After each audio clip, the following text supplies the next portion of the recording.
Hi, everyone, and welcome to Reimagine Agriculture, the podcast where we explore the future of farming, food, and rural life across Europe through the eyes of the people shaping it.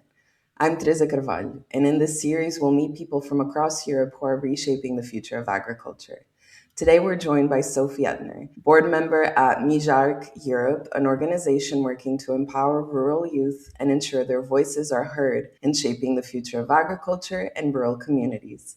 Hi, Sophie. Hi, nice to meet you. Nice to meet you. For our listeners who might not be familiar with Mijar, could you explain a bit more about its mission and the work you do with rural youth across Europe? Yeah, of course. So, MIJARC means Mouvement International de la Jeunesse Agricole et Rurale Catholique. And it's a European youth organization with member organizations across Europe. We are involving rural youth organizations from different countries with different needs and challenges, and we bring them on the international level. In Europe, we are representing around 170,000 young people. We are connecting them all over Europe and mostly representing them from rural areas to give them a voice.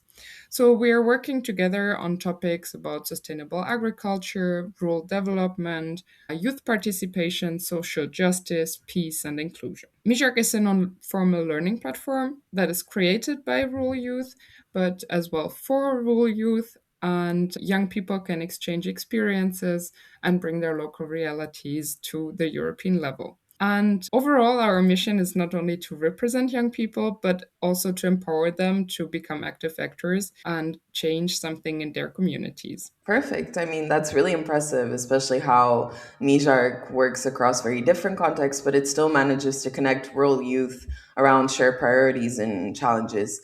It also gives us a sense of how youth organizations can act as a bridge between the local realities and the broader European discussions, including within frameworks like the CAP. So, Mijarc is known for its grassroots and participatory approach. How do young people concretely engage in your activities and in the decision making processes? The highest decision body is the General Assembly, where every member organization can attend with delegates and they have all the same voting rights. It means it doesn't matter how big or small the member organization is. And all our member organizations are the ones that are shaping the direction of the movement together. The board is only executive and developing projects, seminars, and activities, but all those directions and the topics were decided democratically together with all the member organizations. That's how we make sure that every voice is heard and people feel free to share their thoughts. And as well, we are meeting always in different countries. We're changing them to make it easier for everyone to attend the meetings, but as well to stay connected to different local realities and make participation there more inclusive. And beside that, statutory meetings, young people do not only participate as attendees, but they are also decision makers, facilitators, and organizers during our seminars or activities or commissions we are creating next to the board we have to support us. So, this raises a broader question about how we think about young people in agriculture. They're not just future farmers or beneficiaries of policy, but they're also people who can actively shape the direction of the sector today. So, why is it so important that young people are not just included, but actively shaping the future of agriculture and rural areas?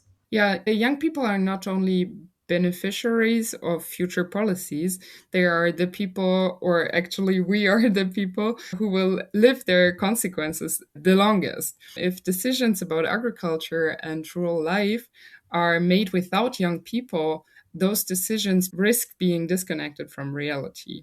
So, young people can bring new ideas, new energy, and a long term perspective, which would be essential for sustainability and generational renewal to make it possible. So that really shifts the perspective towards youth as co creators of change rather than passive recipients of decisions made elsewhere. And it also opens up a deeper question about the values that guide this kind of engagement. So, Mijark often frames its work in terms of social justice and inclusion. How do these values shape your approach to agriculture and rural development? So, for us, agriculture is not only about production, but also about dignity, fairness, and valuing the work in agricultural fields. Social justice is about opportunities and access to fair income, but as well education, mobility, participation, and decent living conditions that are mostly not that present in rural areas as they are somewhere else.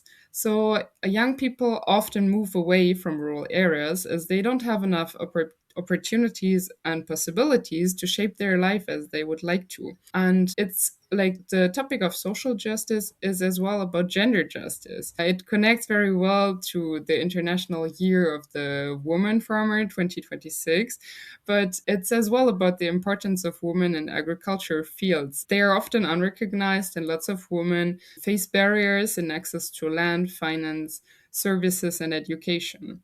And at that time, inclusion means making sure that people who are often less heard are also part of the conversation, including young women, but as well small scale farmers and young people from more remote rural areas. It also means to have a look at the food system critically: who benefits, who is excluded, and whose labor is often invisible or not enough paid and struggling with financing their life. I mean, this adds an important layer to the conversation because it shows that agriculture is not just about production or efficiency, but it's also about fairness: who has access to land, the opportunities, a viable livelihood in rural areas.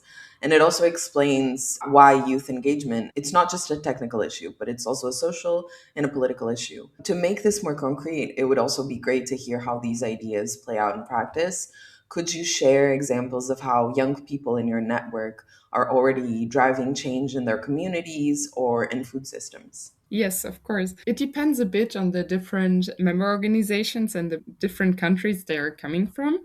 But for example, the member organizations are trying to buy for their summer camps or activities or seminars they're doing themselves, mostly local and seasonal food. They are trying to buy it as regional as possible and to make sure that local farmers are supported and not big businesses. They are buying their products instead of the industrial ones. Sometimes they are trying to connect young farmers to get their products as well, for example, all over the country to really support them at the end of the day. As well, they're trying not to only support local businesses, but they're trying to buy as well products without abuse of human rights. For example, if we're talking about water capacities and water use that is taken from rural communities or from people in general. So we are trying to educate the young people in rural areas about it and to tell them why is it important and why is it a good thing to avoid buying those products. Beside that, we are in general trying to educate young people about food system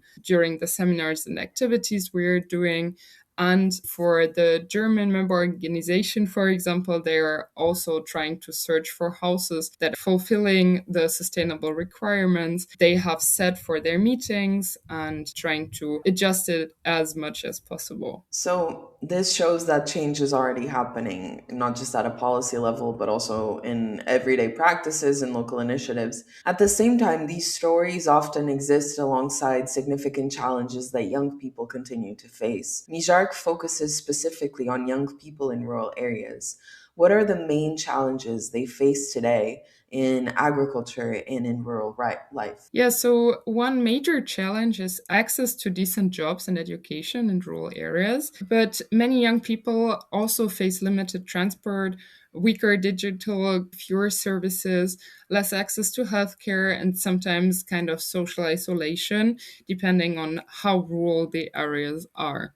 For those who want to enter agriculture, the sector is very capital intensive. So the motivation alone to work in that sector is not enough without structural support. And even then, it's very challenging to start a business in the agricultural fields. Another challenge is recognition. So young people often have ideas or expertise, but they are still not always taken seriously in political or agricultural decision making processes and as well in the decision at the end of the day. So, especially on the countryside, when it comes again to women, they're also facing additional layers of barriers that are visible as well in the rural life and in the rural life of young people, especially young women. So, this also brings us closer to the question of how these realities are reflected, or sometimes not reflected, in policy frameworks at the European level, including the CAP and rural development strategies. How does MIJARC engage with EU policymaking processes, particularly when it comes to representing youth perspectives? So, in general, by our activities, our seminars, we're often creating policy documents for MIJARC, like MIJARC policy documents in different topics. That means that we are having like one vision, one voice we want to represent from all our member organizations and the young people behind there. So, for example, last year we did a policy document about peace and how youth sees peace in general and how peace can become closer to reality than it is in the world. Beside that, we also use different networks and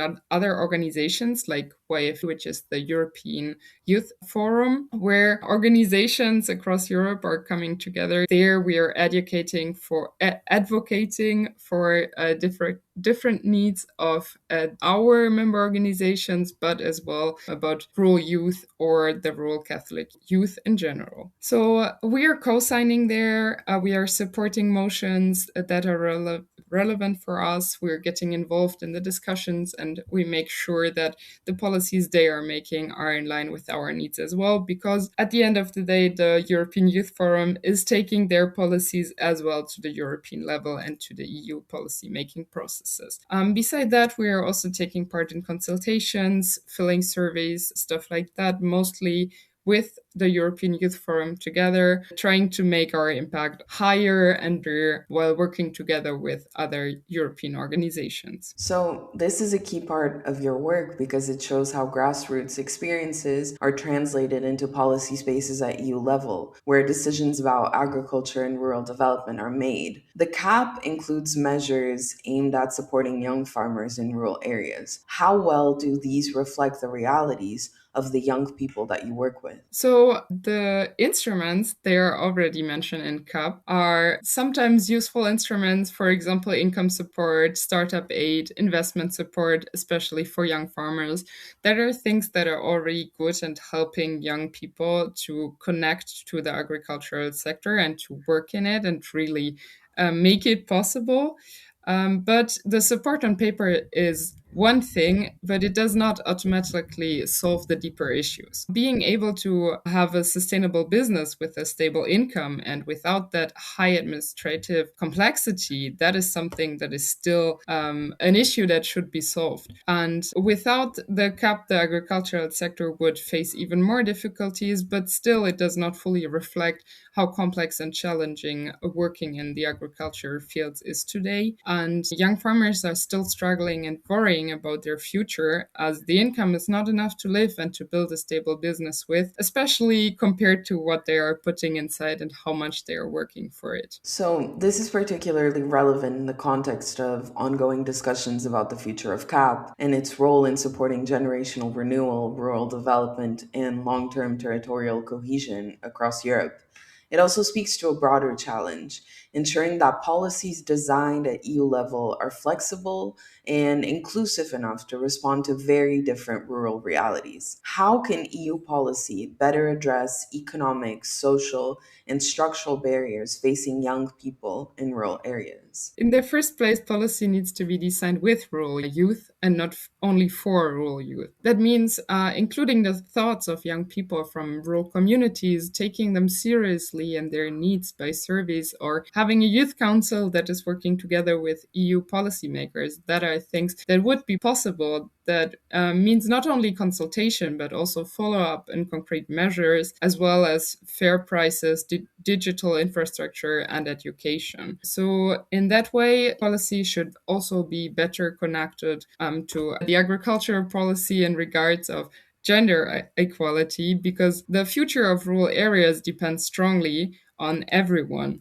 And there are all genders required at the end of the day. And there is often, especially in rural areas, a lack of gender justice and gender equality. I mean, this highlights the importance of thinking about agriculture not just as a sector, but as part of a wider rural system that needs to be sustainable and inclusive and future oriented. Looking ahead, what gives you hope when you think about the future of rural youth and agriculture in Europe? For me, the most important point is that we are not fighting alone and we are not there alone. What gives me hope is that young people are already acting, organizing, and creating rural communities. And it is also encouraging that there is growing recognition internationally that agriculture needs generational renewal, and especially that women farmers need more visibility, recognition, and support. But yeah, that's something where we can already see some small changes, and the actions and corporations that are still existing that are showing that we can raise our voice and that young people keep up showing despite the difficulties. And that's really something that is creating hope. Thank you so much, Sophie, for joining us today. And to our listeners, thank you for tuning in to Reimagine Agriculture, part of the Recap Project, where we bring forward the voices helping to shape a more sustainable, inclusive, and community driven future for European farming. See you in the next episode. Thank you very much. Thank you.